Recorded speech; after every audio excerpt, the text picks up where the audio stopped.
Selamat sore semuanya. Izin memperkenalkan diri, nama saya Angela Agatha dengan NPM 201701101192. Saya akan mempresentasikan mengenai tugas mandiri aktivitas rekta kimia organik dengan topik anti-tumor and cytotoxic activity, dan saya menggunakan referensi jurnal yang berjudul Potensi sitotoksik senyawa bioaktif Aspergillus flavus jamur endofit isolasi C. Stilton terhadap kanker payudara.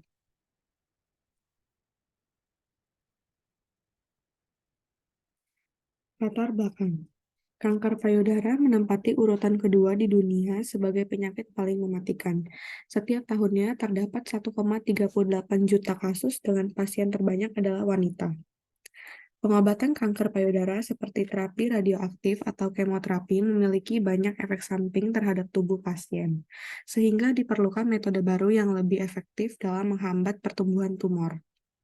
Senyawa metabolit sekunder yang terdapat pada organisme endofit memiliki peran penting dalam perkembangan terapi kanker payudara.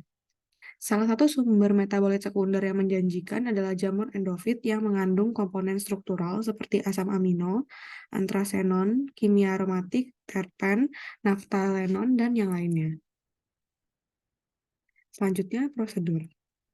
Yang pertama, kultur sel kanker. Sel epitelia dari kanker payudara pada manusia atau MCF7 dikultur pada cawan Petri dalam media DMEM yang diberikan nutrisi berupa 20% FBS, panas, 1% penisilin, streptomycin, dan amphotericin B pada suhu kamar dengan kadar CO2 5%. Yang kedua adalah isolasi jamur.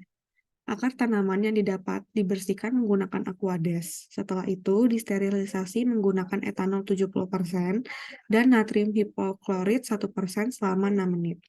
Setelah itu dipotong kecil-kecil, kemudian digerus, untuk selanjutnya ditanam pada media PDA dan diinkubasi pada suhu 27 derajat Celcius selama 4-7 hari.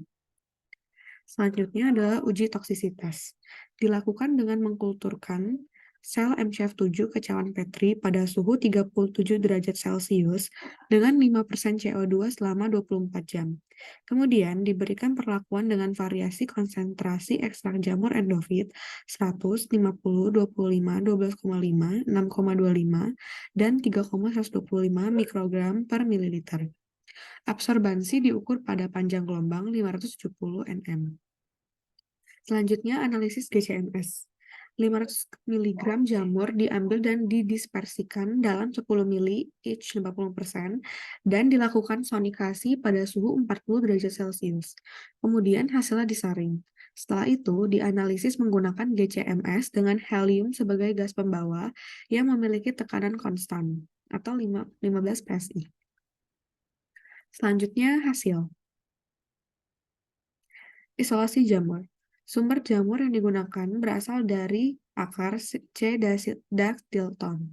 Isolasi dilakukan pada media potato dextrose agar dan terlihat koloni jamur memiliki tekstur seperti tepung dengan konidia berwarna hijau zaitun.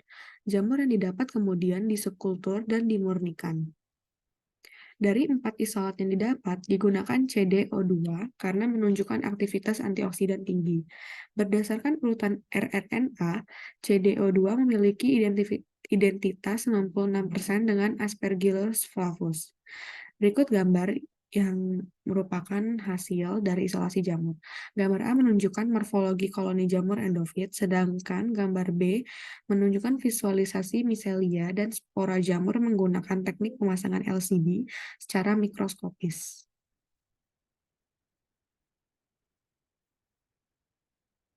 Hasil selanjutnya yaitu adalah uji toksisitas. Uji sitotoksisitas ekstrak Aspergillus flavus terhadap sel MCF7 dilakukan menggunakan tes MTT metabolik di mana pengukuran dilakukan menggunakan potensi redoks seluler dalam populasi sel. Nilai IC50 dari ekstrak jamur didapat 16,5 mikrogram per mililiter.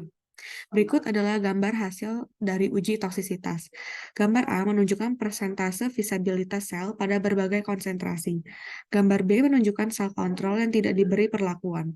Gambar C menunjukkan perubahan morfologi sel MCF7 setelah diberi perlakuan dengan ekstrak Aspergillus flavus. Selanjutnya adalah hasil analisis adoptosis dengan pewarnaan ganda. Sel MCF7 atau sel kanker yang diberi perlakuan dengan konsentrasi IC50 dari ekstrak Aspergillus flavus diwarnai dengan A0 per ETBR untuk memvisualisasikan sel hidup dan sel mati menggunakan mikroskop fluoresen. Gambar berikut merupakan gambar dari analisis adoptosis dengan pewarnaan ganda. Gambar A menunjukkan setelah pewarnaan sel berwarna hijau menggambarkan bentuk sel hidup. Dan gambar B menunjukkan setelah pewarnaan, sel berwarna oranye atau merah yang menggambarkan bentuk sel mati. Hasil selanjutnya adalah penilaian adoptosis dengan flow cyclometer. Adoptosis awal diamati pada 14% sel yang diberi perlakuan. Hasilnya secara signifikan lebih tinggi daripada sel kontrol, yaitu 0,89%. Persentase sel pada akhir adoptosis yang diproduksi oleh ekstrak Aspergillus flavus juga lebih tinggi secara signifikan, yaitu 38,9% dibandingkan dengan sel kontrol, yaitu 5,52%. Berikut adalah gambar hasil analisis flow cyclometry ekstrak Aspergillus flavus pada sel MCF7 yang diberi perlakuan selama 48 jam. Tabel berikut adalah persentase keadaan saat sel hidup, apoptosis awal, apoptosis akhir, dan sel mati. Selanjutnya adalah hasil pengukuran potensi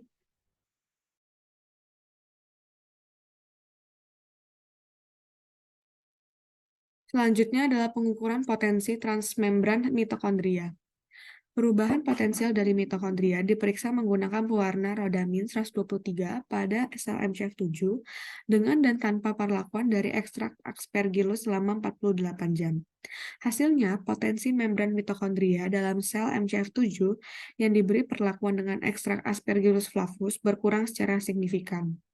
Berikut adalah gambar A dan B, yaitu hasil di mana perubahan morfologis pada sel yang diberi perlakuan ekstrak Aspergillus flavus.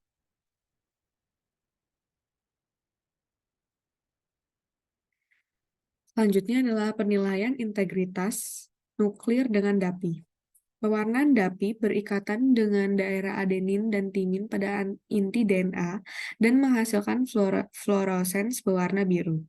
Setelah perlakuan selama 48 jam dengan ekstrak Aspergillus flavus, hasil yang didapatkan adalah terjadinya penyusutan sel, kondensasi kromatin, dan kerusakan pada DNA inti. Selain itu, sel MCF7 yang diberi perlakuan ekstrak Aspergillus flavus mengalami penurunan intensitas fluoresens biru. Berikut adalah gambar A dan B yang menunjukkan perubahan morfologi inti sel menggunakan pewarnaan DAPI.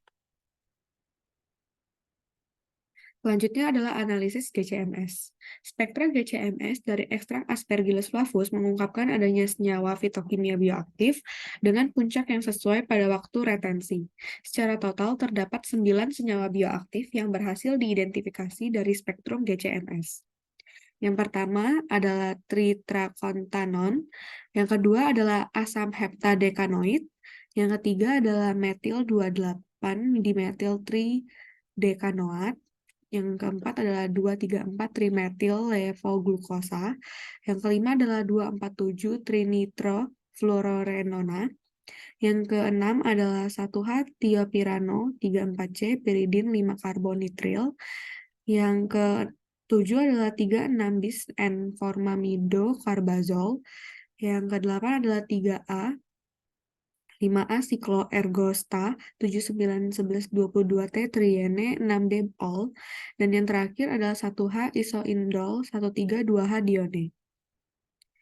Gambar berikut menunjukkan hasil GCMS.